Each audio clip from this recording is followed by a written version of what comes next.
Hello everyone and welcome to this latest webinar from IHS Markit titled Virtual Routers for Flexible Future-Proof 5G Transport. Today our panel will explore how cloud-native virtualized routers can play a leading role in meeting 5G transport requirements. Our webinar is co-presented by IHS Markit Technology and our partners Fujitsu Network Communications and Volta Networks. My name is Alan Tatara, Senior Event Manager for the IHS Markit Technology Group webinar team, and I want to thank everyone for joining us. So before we get started, I want to highlight just some of the features that are available for you on our webinar. So the console that you're looking at, it is completely customizable. So you can open, close, move, or even resize any of the windows that you have open on your screen and arrange the console any way you like. Now, at the bottom of your console, you're going to see a number of application widgets. Make sure you check these out during the webinar. But I do want to mention the resource list widget, and this is where you're going to find additional material about our topic, including the downloadable slide deck from today's session, as well as other valuable information, including a special report authored by analyst Heidi Adams. And all these materials can be accessed and downloaded right from your console. You're also going to see a Twitter widget. This will allow you to tweet directly from the console, and today we are using the hashtag 5GTransport. We will also have a live Q&A session directly after our presentation, so please remember to submit your questions or comments at any time throughout the webinar by using the Q&A box that you see on the left side of your screen. Also, this webinar is being recorded, and the on-demand version will be sent to you within about 24 hours. Finally, if you experience any technical issues, just click on that question mark widget, and you will get the answers that you need. So now let me introduce our panel. First, leading our discussion today is Heidi Adams. Heidi is Executive Director in the Network Infrastructure Research segment at IHS Markit Technology. Joining Heidi is Joseph Masarino. Joe is a Principal Solutions Architect in the Optical Networking Group at Fujitsu Network Communications. And rounding out our panel, we have Hugh Kelly. Hugh is Vice President of Marketing at Volta Networks. So welcome to our panel. We are really honored to have all of you with us today. So let us get started with our presentation. So Heidi, let me turn it over to you. Awesome. Thanks, Alan, and a warm welcome to everyone joining us today. During this session, we're going to be taking a closer look at the evolution of the routing market, and in particular, how routing architectures and new ways of looking at routing, including virtualized routing, are emerging and enabling us to deliver more flexible and future-proof solutions, in particular for mobile transport. So from an agenda point of view today, I'll start off by setting a little bit of context for our discussion and share a little bit of IHS Markit research on the market trends in this area. Then I'll be turning it over to Hugh Kelly from Volta and Joe Masarino from Fujitsu to walk us through some of the challenges in 5G transport and some of today's existing routing solutions. We'll then have a look at some new approaches, and we'll look at how those can be deployed into networks moving forward. At the end of the session, we will save some time for Q&A, so if you have any questions as we proceed, please enter them into the console and we'll get to them at the end of the session. All right, so to start off, let's put a little bit of context on some of the current market trends that are having significant impact on the evolution of IP networking infrastructure. So first off, under the banner of 5G and IoT, according to IHS Markit Research, in 2018, there was over 31 billion IoT connected devices, and this number, of course, is growing very quickly. The sheer volume of devices across a wide range of applications, with each one of those applications having different network requirements, this is going to have an impact on how we design networks moving forward, especially with respect to how to efficiently address massive scale in the number of IP flows and required quality of service. Second key trend here, virtualization. So as we look at new ways to build networks more efficiently, virtualization has emerged as a key tool in the toolbox.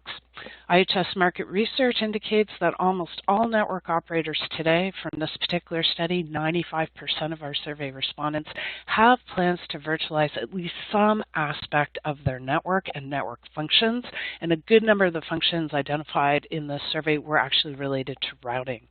So the impact here is this journey of transitioning from hardware-based integrated solutions to virtualized or cloud-native solutions, and making this work from the end-user device through the edge cloud and deeper into the network. So a lot of work here ongoing. And finally, our third highlighted area is telco cloud. And of course, virtualized network functions are going to have to sit somewhere. And for many service providers, telco cloud is going to be a key location. So we had some, from the same survey, 85% of our respondents are working towards implementing telco cloud capabilities, or what we call smart COs, data center infrastructure within central office locations. So net impact there, shift in location for where we do network functions today. And this is going to drive more network complexity. All right, so let's take a closer look at some of the 5G impact on mobile transport in particular.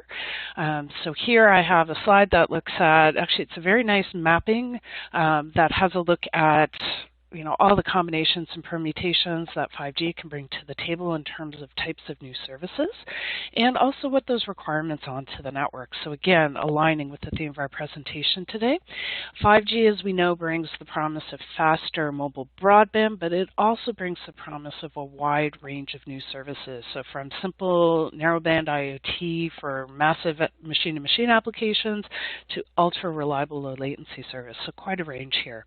So to summarize the network requirements, we're looking at more network capacity, so in the range of 10x data plane scale that we had in 4G LTE networks. We need more control plane scale to manage additional connectivity with more complex requirements, especially for those specialized applications, and we need the ability to deliver deterministic latency and availability to the services that require it. And of course, we have to do this more efficiently and cost effectively than we've ever done in the past. So what does that mean from a network? So net-net, we are seeing broader network transformation emerging, and this is towards a more disaggregated and cloud-optimized network infrastructure. So in this slide, a simplified cake diagram that presents a view on some of these major transitions. So on the left-hand side of the slide, you can see all the new technology areas that are enabling network transformation. That includes automation, virtualization, disaggregation, a move towards open and interoperable networking. And also, there's some enablers here as well. Moving to the right, I have a network fabric layer, and this is represented by our traditional telco architecture, access, aggregation, core, or backbone locations and devices. And even as we go towards a more fully cloudified world, physical connectivity continues to be required, and many of those data plane-oriented capacity enhancements are going to be seen in this layer of the network. But this is also going to be supplemented with the transition of control plane and application functions into the cloud. And of course, this is a whole discussion with respect to where those functions are going to be located. It could be the edge compute, or it could be closer into the regional or central data center locations. All of this, of course, dependent on the requirements of the applications and all glued together through automation, analytics, control, and orchestration. So, okay, very high level summary, but how quickly is all this happening? Is it really real? What are the applications that are actually migrating into this new type of network? And of course, we have a little bit of research to share here as well. At the start, I mentioned one of our service provider surveys indicated 95% of respondents had plans to virtualize one, if not more, of their network functions. And here you can see what some of those applications are that we surveyed on, as well as what the time frame is in sight for our operators. So today, clearly, the leading application space is in enterprise services. We've seen huge interest in the adoption of SD-WAN as a proof point. Routing network functions that include things such as BGP route reflector or carrier-grade NAT also of high interest and have effectively migrated today to virtualized implementations. There's a few other more meaty ones that do have control plane and data plane requirements, such as broadband network gateway, and we're starting to slowly see some of this. And one further that's not specifically called out here, but is certainly top of mind, mobile applications from the mobile core, including the gateways and mobile transport, and in particular cell site gateways. So here we've heard a lot of announcements recently on activities driven through AT&T into the OCP and by several other operators through the Telecom Infra Project's disaggregated cell site gateway initiative. So we are moving in this direction. All right. Finally, from our surveys, we get indications of intent and direction, but we also like to look at what has been deployed and look at, what the revenue impact is. So this chart shows a few highlights from our service provider routing forecast, highlighting adoption and evolution of virtualized routing or the vRouter market. IP, be it IPv4 and IPv6 or dual stack, it's now the dominant networking protocol worldwide, and we don't see this going away anytime soon, but we are seeing changes in how it's going to be implemented into the network. So some of the trends: consolidation of services on common platforms, virtualization, control user plane separation or CUPS, and actually we did a separate webinar on that topic if you're interested. And we also have the emergence of white box routers that complement this emerging ecosystem of cloud native routing software capabilities. So overall, we do have steady but low growth in service provider routing, but we do see a trend where traditional edge router deployments are tapering off in favor of virtualized routing capabilities and the servers or white box platforms that support that. By 2023, we anticipate 50% of spending in this market will be on these software-based solutions, and that this number is going to continue to increase. All right, so with that as an introduction, I'd like to hand over to our sponsors to talk us through some of the problems and challenges with how we do things today and how that's going to impact with mobile. So first off, starting with Hugh. Hugh, over to you. Thanks, Heidi.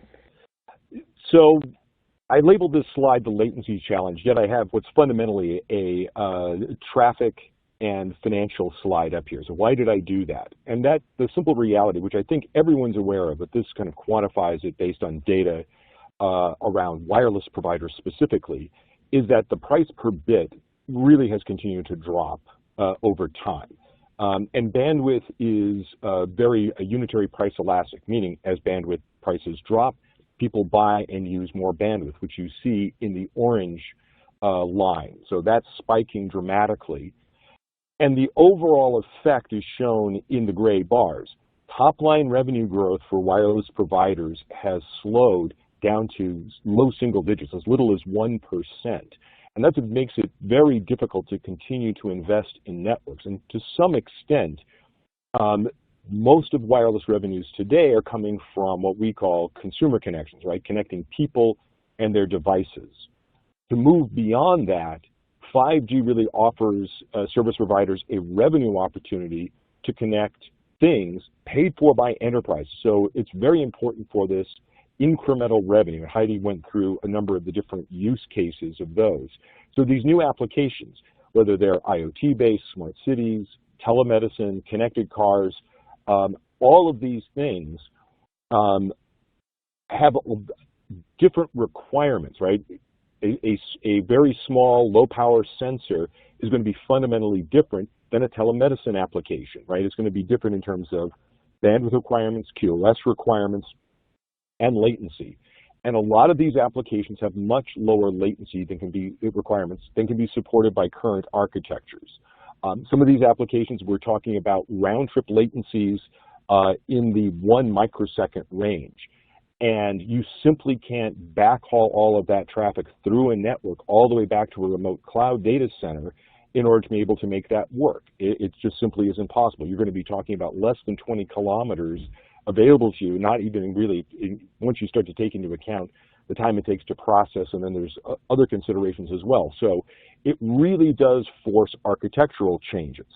And one of the things that Heidi mentioned was that we are talking about a 10x scale in terms of bandwidth, literally an order of magnitude more bandwidth than what you would see in 4G applications. And that's significant because that suggests a fundamental change is necessary. And that latency opportunity really is structured or bounded by what we've referred to as the scale challenge, right? Today, routing is, you see a lot of layer 2 embedded in or some routers into the network, but traditional provider edge services have been back at a core level, typically at a point of presence, 1 or 2 in a major metro, measured in the hundreds for a large service provider in the United States, for example. What we are seeing is routing getting pushed out closer and closer. Heidi mentioned the TIPS, a disaggregated cell site gateway project and AT&T has a similar project. So there's already a lot of thinking about how do I drive routing down to that level. And the simple reality is if you're talking about the number of locations, you're going from hundreds to tens of thousands. So that's a 2 order of magnitude difference. And I think a couple of things become clear from that. Number one is you need new architectures, right? And that's why virtualization starts to become very important, and why service providers are specifically calling out disaggregated solutions in order to be able to drive this, right? Open networking devices with a choice of software, with something that can scale down. But one of the challenges they have and why the legacy platforms have such a hard time with this that are already in place is, number one, there's expected to be massive growth in cell site locations. That's simply the nature of 5G. If you're going to build out a 5G network, you're dealing with 500-meter distances, which is much shorter, which says a lot more cell sites, much closer to the user. It also plays into how the spectrum is used. So all of those kinds of things put together say, look, routing is going to be very critical because, as Heidi said, it's going to be IP throughout this network. But the services are going to be delivered much, much closer to the customer. They're not seeing it going to go all the way back even to a POP to backhaul into a cloud application. We're going to see this now, a whole new economic paradigm around this, where we're saying open networking, disaggregation, and virtualization are going to be necessary if we're going to see a corresponding price decrease to match the increase in the number of locations. With that, I'll turn things over to Joe. Thank you. As you mentioned, latency and scaling are challenges for the service provider. And I'm going to speak about the next layer of detail regarding the RAN and transport in addressing these capabilities. Starting with the RAN, there are several 5G RAN topologies shown here, differentiated by performance, as sourced by the Next Generation Mobile Networks Consortium, or NGMN.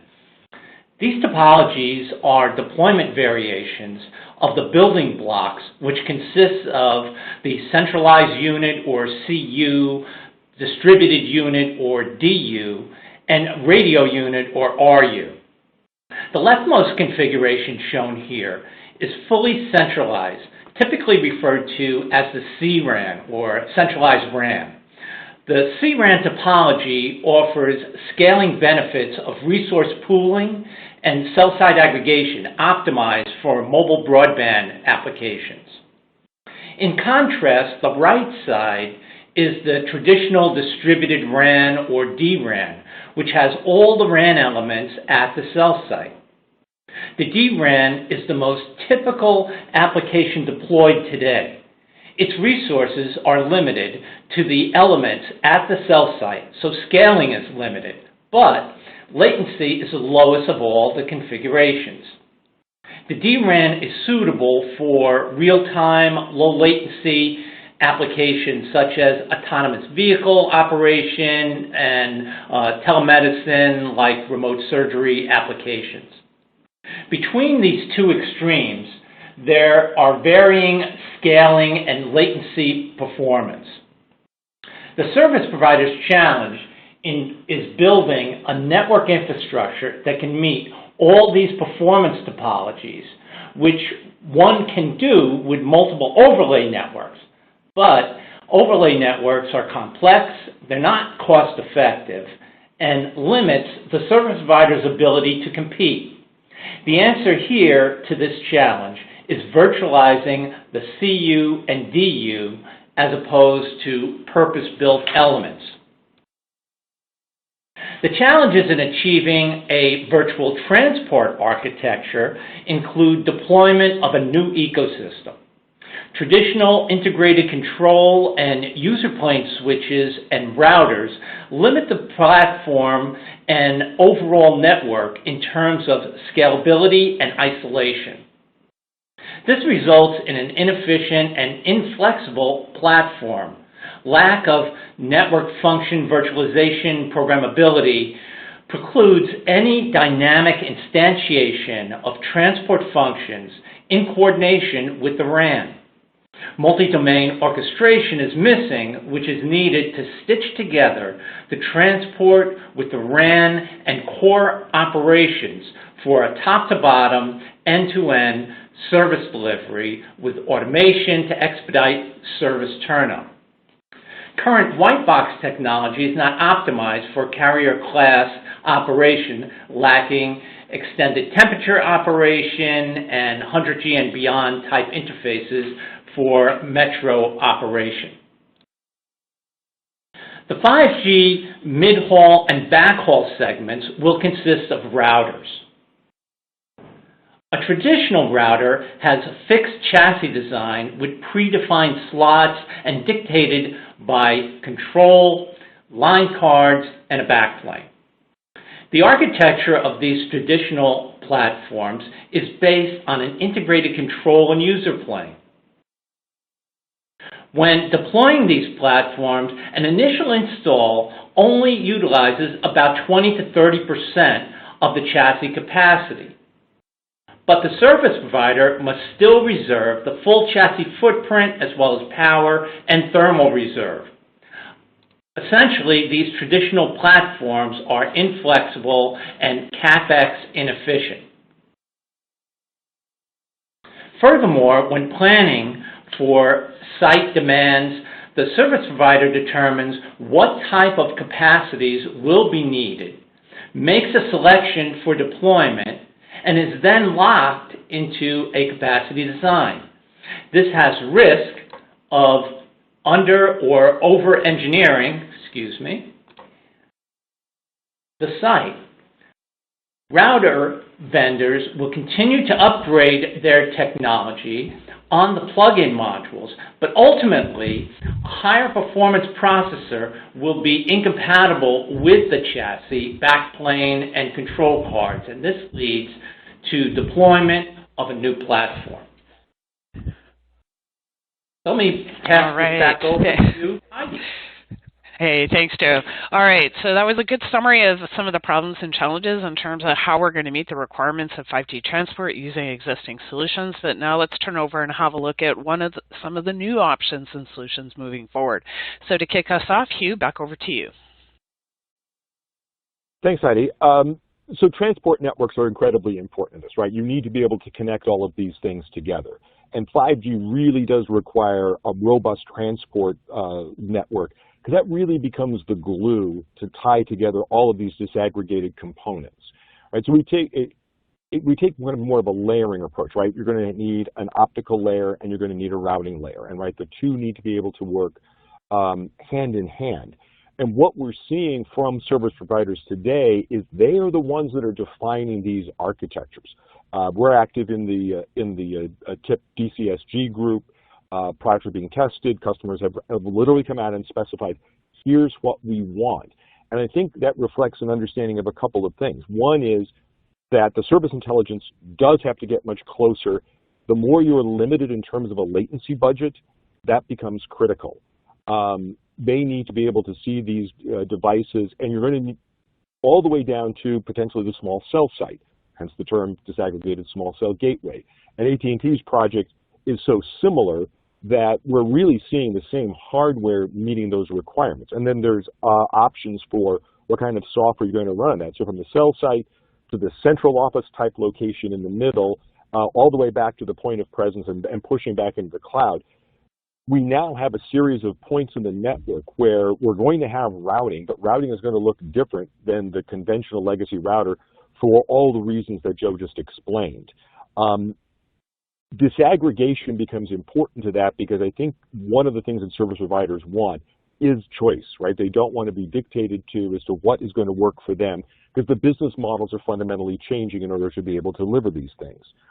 And everything from RAN disaggregation with kind of very well understood, with fairly set latency budgets, to then the kinds of latency budgets you're going to need to account for in edge computing really says a couple of things. One is, while virtualization is critically important, the hardware that it runs on is also important.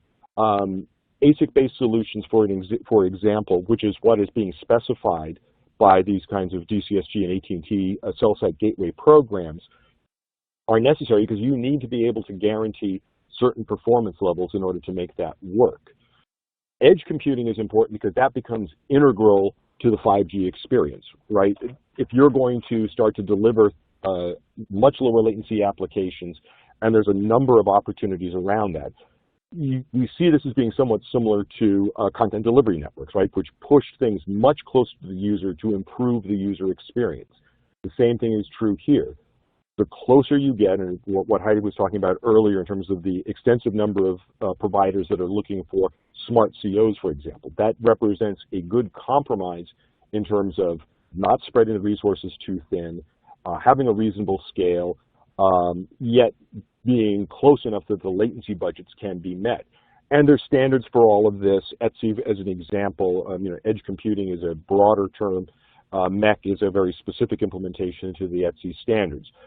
But the reason that this is so critical is that we're looking at this in terms of how you start to approach network design. And so the commonalities of this are virtualization. You're seeing that across the board. Virtual network functions, whether it's in RAN disaggregation, the ideas like CORD, or virtualization in other senses. Disaggregated, we're seeing some opportunities, particularly in data centers where VNFs are running on x86 machines. But fundamentally, that choice of hardware and software, I thought it was very telling with the DCSG folks that they actually had a very detailed specification that ODM manufacturers could build to, and then they had a set of choices that they could work from. But one of the rationales for that is that the physical scale is going to increase by 1 to 2 orders of magnitude. Right? You've got a lot more locations, but those locations need now to be able to deal with the amount of bandwidth that will be generated in 5G. If that's an order of magnitude greater, the rationale for that really is that I need faster ports and much greater throughput than what I traditionally had in the legacy devices that were available to me. And we would actually argue that applications like RAN sharing and network slicing are going to drive the requirements for virtualized resources to scale even greater than those 2 orders of magnitude, which of course also means that you need to be cognizant of automation. Legacy approaches, meaning CLI-based or SNMP-based approaches to managing, simply will not scale to be able to manage the sheer number of devices cost effectively. You're going to need to see carrier-grade automation in order to make those things a reality. So Joe, I'll turn it back to you. Thank you. There's an alternate approach to the traditional router which integrates control and user plane. This alternate approach is platform disaggregation. Platform disaggregation utilizes the same concepts of CUPS or control and user plane separation that's used and going to be used in the RAN. Disaggregating the router, as shown here, is where the control plane is decoupled from the user plane. The control plane operates in the cloud on a private or public server. This user plane operates within the network element, which I reference as a U router or user plane router. This is a cloud-ready transport switch which also provides routing functions, and they are separated from the line cards and preside in the cloud for virtual router abstraction. Having control plane in the cloud offers significantly greater scalability, eliminating the limits of the plug-in control card used in traditional routers, which have integrated control and user plane design. This decoupling of control and user planes, software modularization, and isolation also improves service availability by reducing risk of software impact. This programmable architecture offers multiple virtual routers through abstraction in the cloud for each cloud-ready transport network element operating in the infrastructure. Cloud-based microservice capabilities with protocol isolation can be dynamically provisioned as new opportunities and demands arise. Upgradability and maintenance is simplified through the decoupling of software from the underlying NEs. The disaggregated router offers better infrastructure utilization than traditional routers. So applying this cloud control plane concept to the network slicing application is shown here for the cloud-ready transport network element. We start out with our base infrastructure of a user plane router or URouter and the cloud control plane. New services are turned up using the abstracted virtual routers in the cloud for enhanced mobile broadband, ultra-reliable low-latency connectivity, and massive machine-type connectivity. Now this is shown on a per element, network element basis, but I'm going to go into some detail on the next slide. Customers are then provisioned here through dynamic service creation within each service using VPNs, offering full resource guarantees and isolation through this disaggregated and virtualized design. Operational complexity is reduced, and the common infrastructure is used to create and dynamically manage these discrete virtualized networks over a common infrastructure. The result is one common infrastructure, cloud-ready and programmable, with multiple virtual network capability. Software-defined network and multi-domain orchestration is critical for automation and operationalizing these virtualized capabilities in the 5G network. End-to-end provisioning and application SLAs are carried through the disaggregated transport, RAN, core elements, and applications, stitching together their respective control planes in the cloud. Virtualized network functionality is abstracted in the cloud and pushed down into that baseline infrastructure.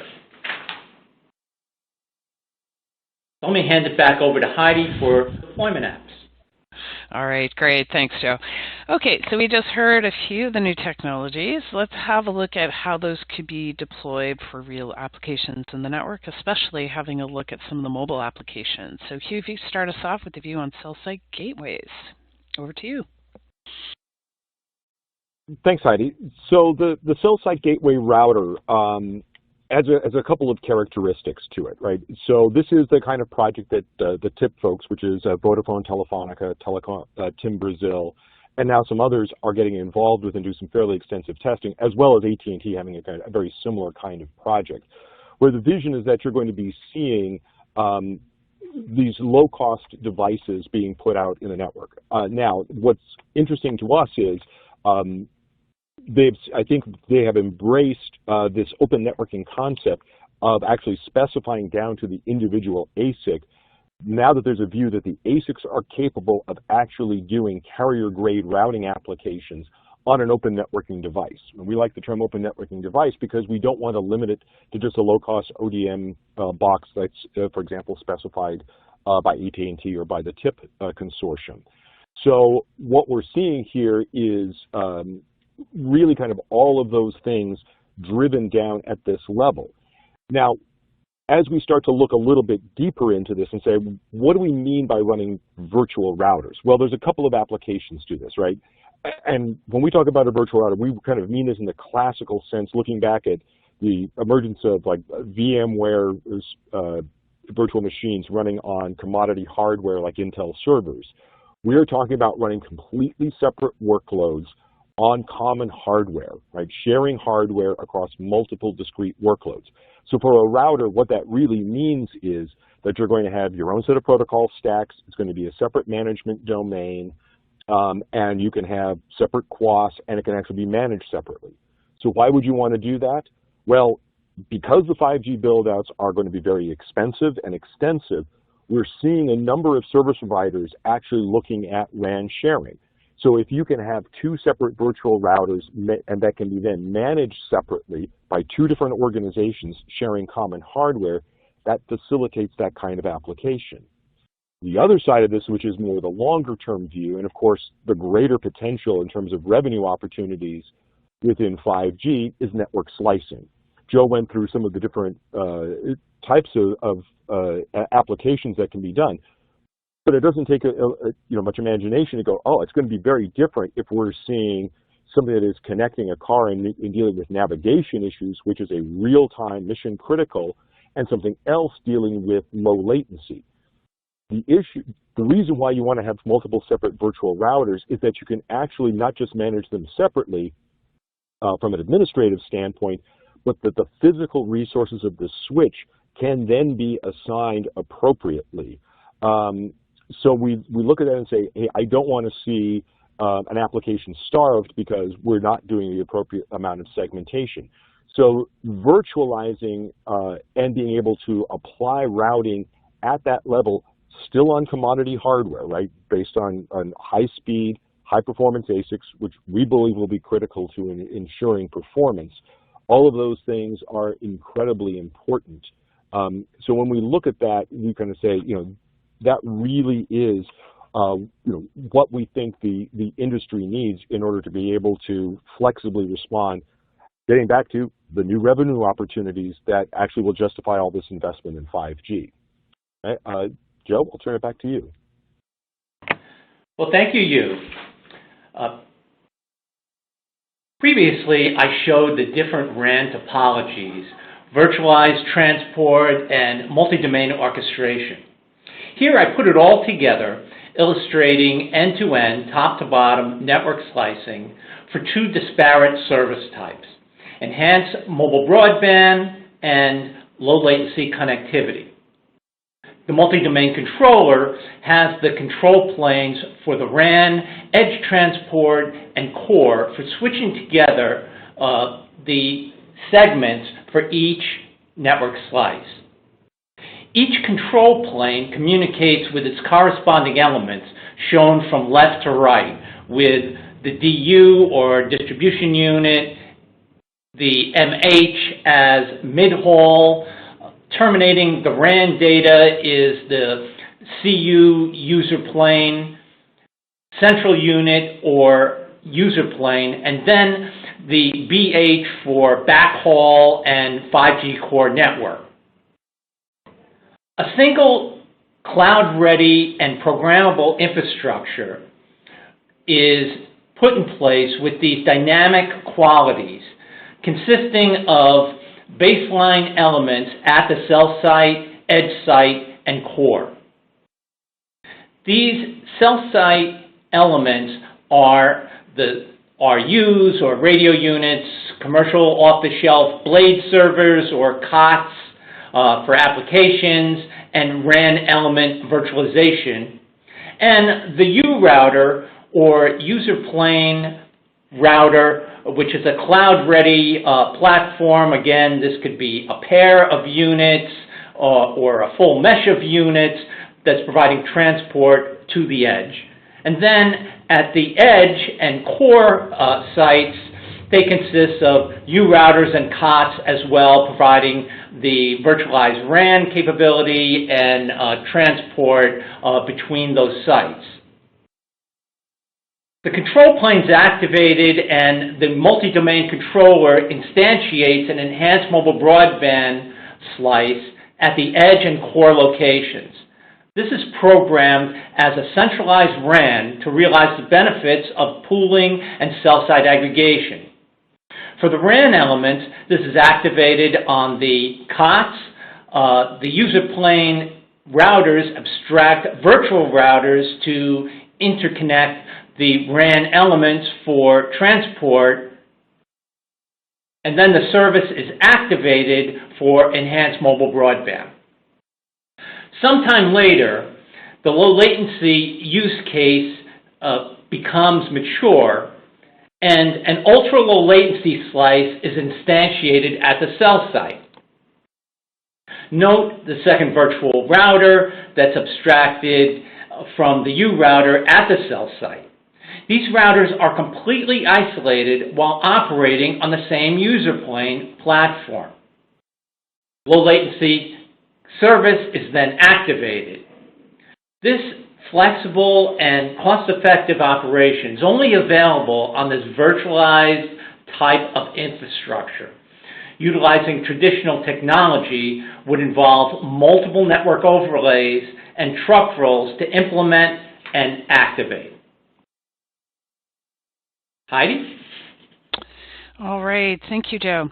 Okay, so before we go forward, just a quick reminder to everyone, if you have any questions or anything you would like to address to the panel, please enter those into the Q&A widget, and we're almost to the Q&A section. But before we go there, just I'd like to give each one of our sponsors an opportunity to share some of the work they've been doing with their companies in this particular area. So starting off with Hugh.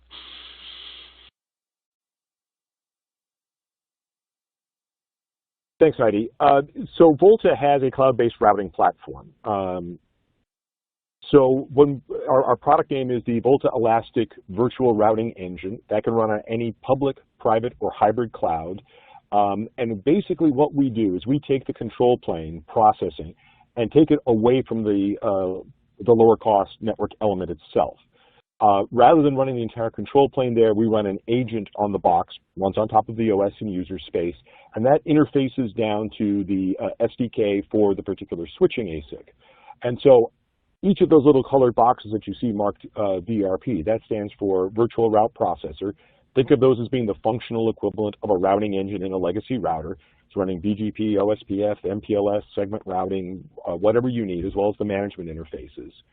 And those then become logically associated with resources on the device. So the blue VRP gets associated with the blue ports, and that in our approach is a virtual router. The big advantage of this is we can work with virtually any open network device.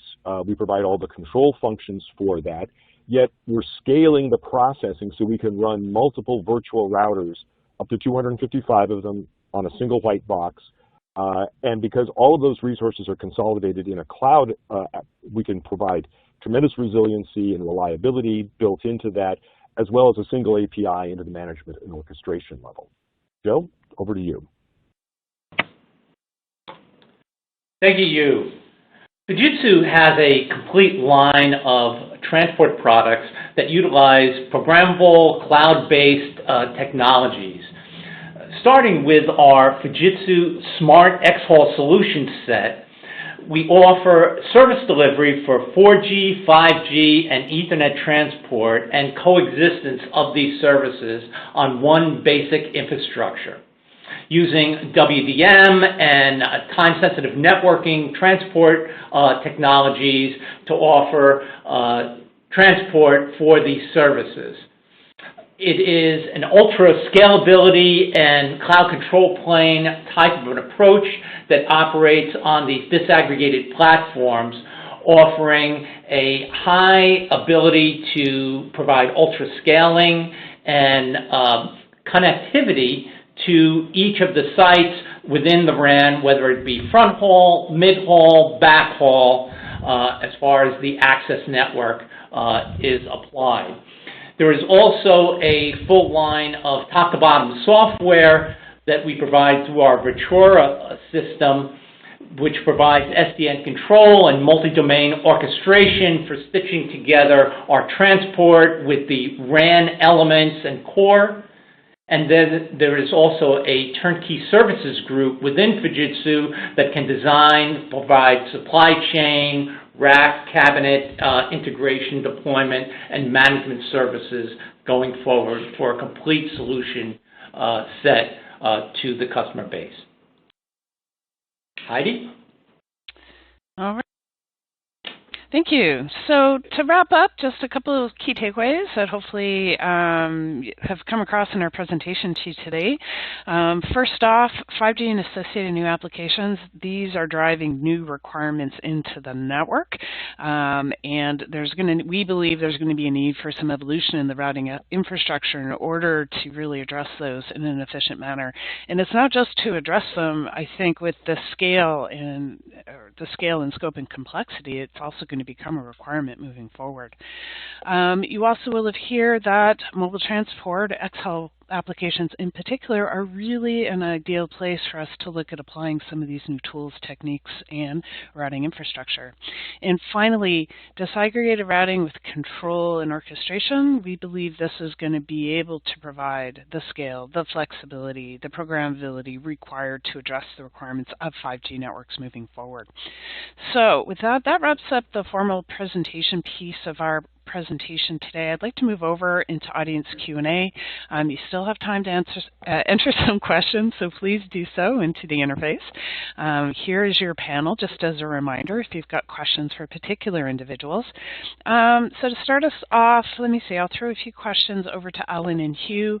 First off, a question to Hugh.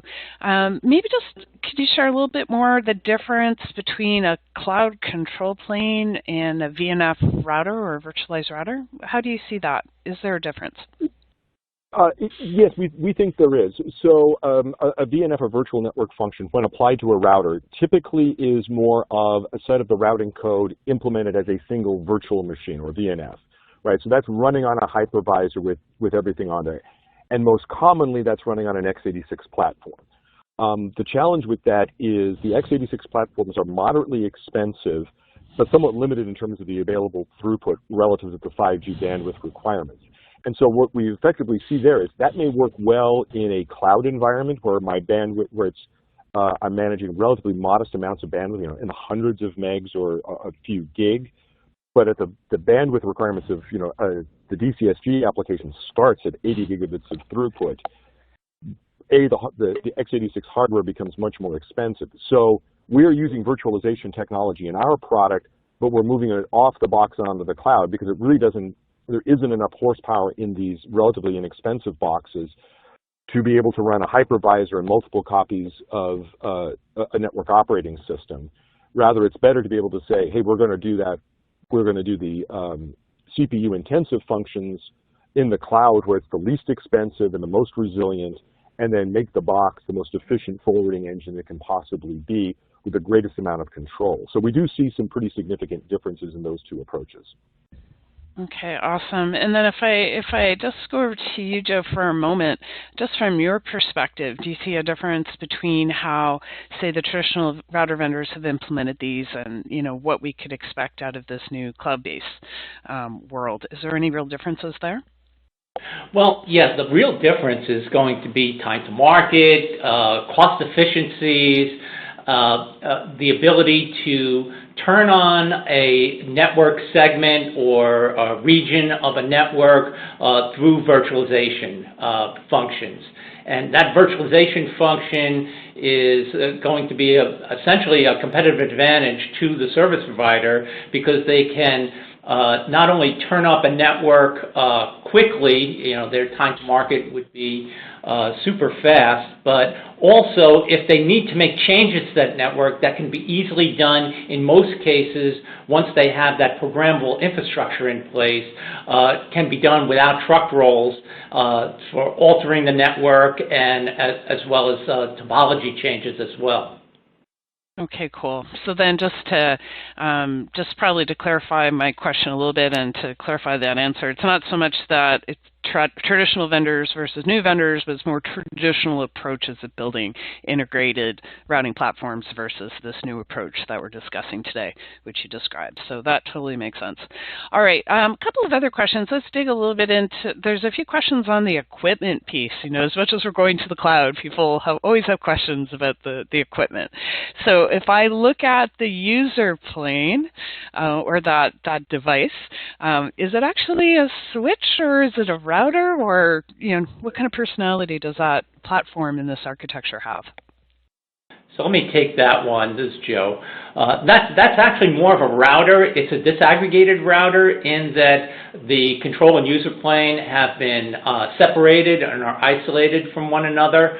The hardware provides the optical interface for 100G and beyond types of interfaces, as well as lower speed interfaces, which we'll initially see. But actual routing functions will occur in the cloud and then be pushed down to the individual network elements, or these U routers, as I shown in the slides.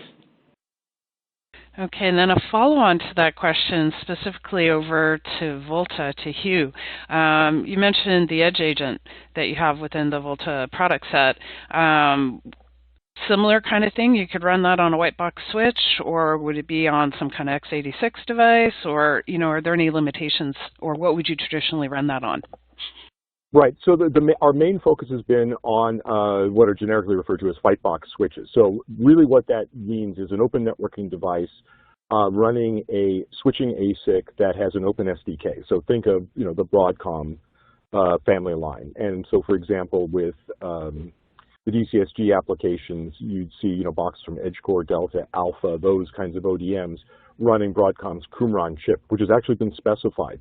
And the reason for that is it's got the TCAM and the table space and those kinds of options to be able to support carrier-grade routing. So right now, our focus has been on the open networking devices. There is no reason why we couldn't run on an x86, but we would see that as being an application that would not really be part of the 5G transport infrastructure.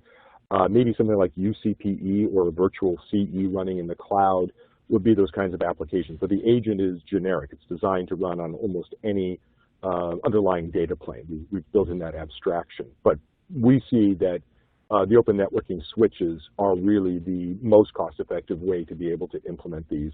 And we're also being told that by customers, so we try to listen to our customers. Okay.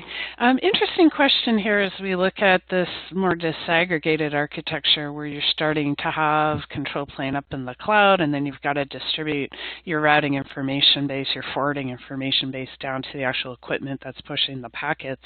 Have there been any studies done that look at what the latency is about maintaining, the routing function up in the cloud and then pushing it down? Does that have impact? So I can address that. Okay. You can both answer. And then I'll comment.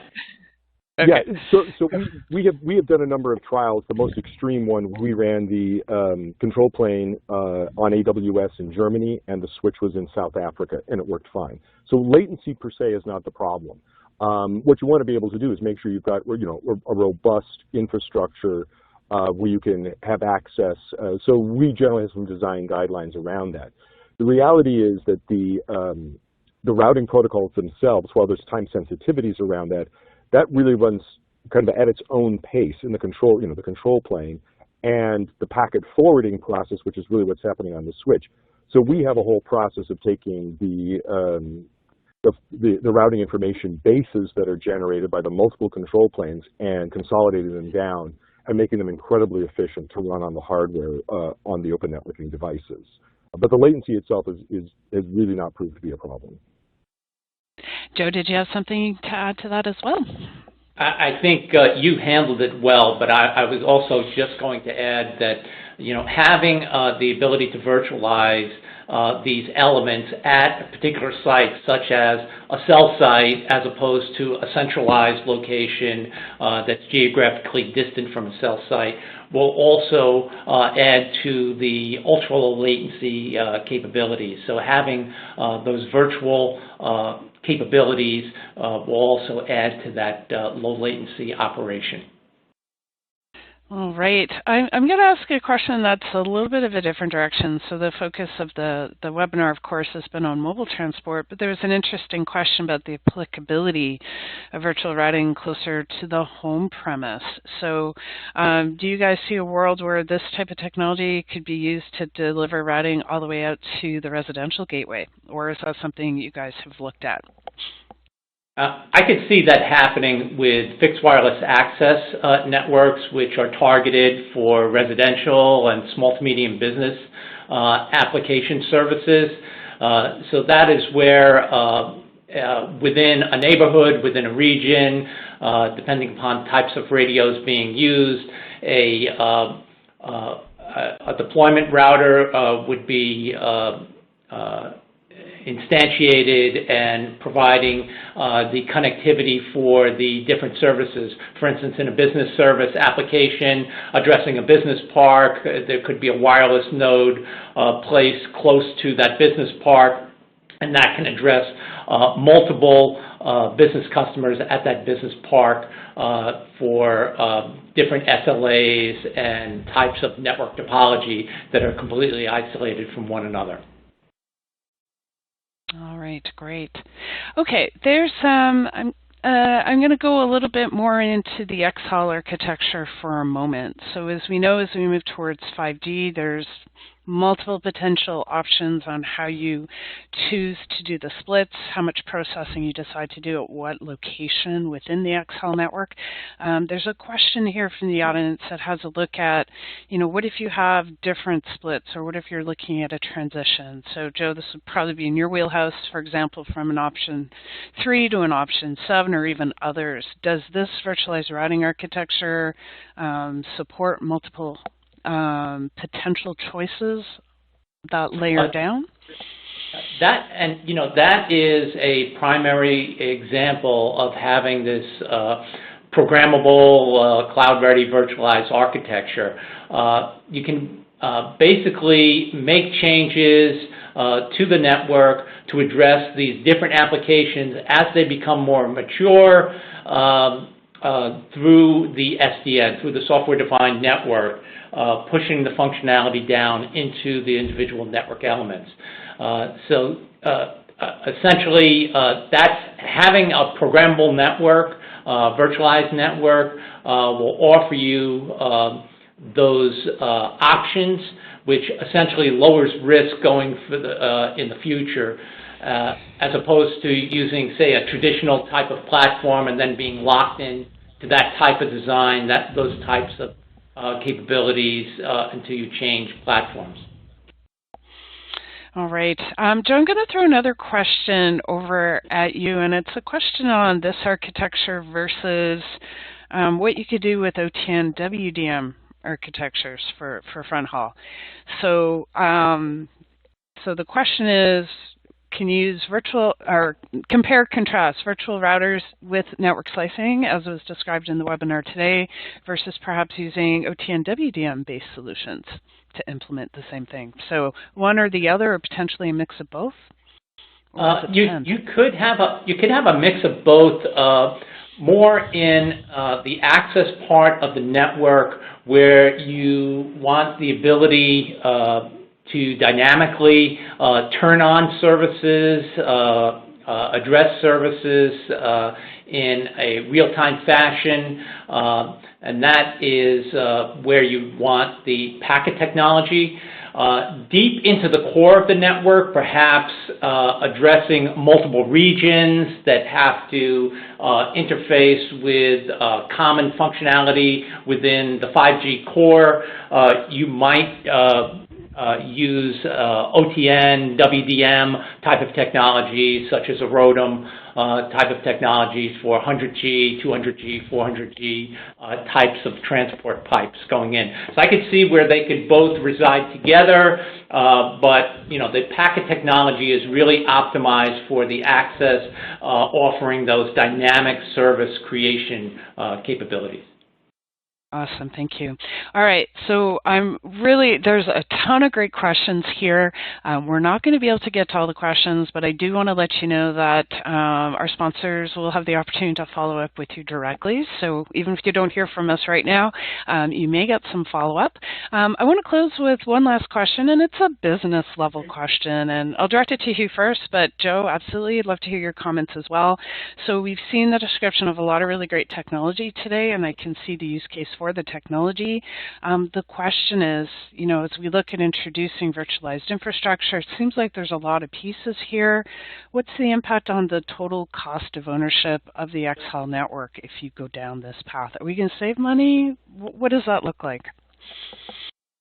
Yeah, so I can speak to it, I think, at two levels. One is we're seeing service providers like AT&T, like Vodafone, Telefonica, looking at this and saying, look, we need low-cost commodity, more commodity-oriented hardware. And the commodity in the sense of mass-produced, relying on things like the Broadcom ASICs to be able to drive this. And that's at the very far edge. As you move deeper into the network, you're going to see, I think, what Joe was talking about, where you're going to see things kind of merging together, like within their xHaul kinds of solutions, and again, deeper into the network. So we would argue that if you try to put all the processing necessary to run everything on the low-cost hardware, you're going to basically sabotage your economics.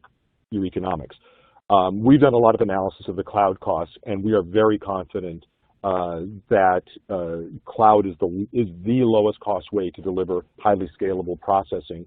And the control plane is fundamentally a processing problem, right? You need to be able to run a lot of CPU to be able to get the routing protocols to work. And so really now it becomes a matter of leveraging kind of open networking, the high performance ASICs, and kind of newer business models that are moving away from what the legacy routing vendors have traditionally done. Those economic models don't work.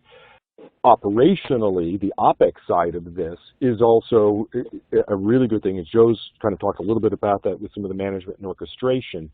Automation becomes really critical. We're big believers in things like Yang service models, NetConf, those sorts of carrier-grade open standards that will really drive the ability to automate that, be able to spin up services quickly, but without having to go through and CLI basically box by box. That approach just won't scale given the sheer size of the networks that we're talking about and the nature of the services that they're expected to drive. So we have actually done a number of different models, and we believe that the TCO actually comes down on almost any metric you want to look at. But in terms of the CapEx and OpEx, definitely. Awesome. Thank you. All right. With that, we're at the top of the hour, so thanks to the sponsors for your participation today. I want to hand over to Alan to do a wrap-up for us. Alan? Thank you, Heidi. Thanks. And thanks for leading our discussion today as well. And a special thank you to Joe Masarino from Fujitsu, Hugh Kelly from Volta Networks for being an active part and sharing your expertise with us today. As Heidi mentioned, there were a lot of questions. Our panel will be following up with you afterward as well. An archived version of this webinar will be made available shortly, so feel free to come back, view the session again, or even share it with your colleagues. Just a reminder, you'll see a short survey pop up at the conclusion of our webinar. Please take a few moments to fill it out. And also, please continue to follow us on Twitter and LinkedIn for future webinars from IHS Markit. Again, thank you for joining us, and have a great rest of your day.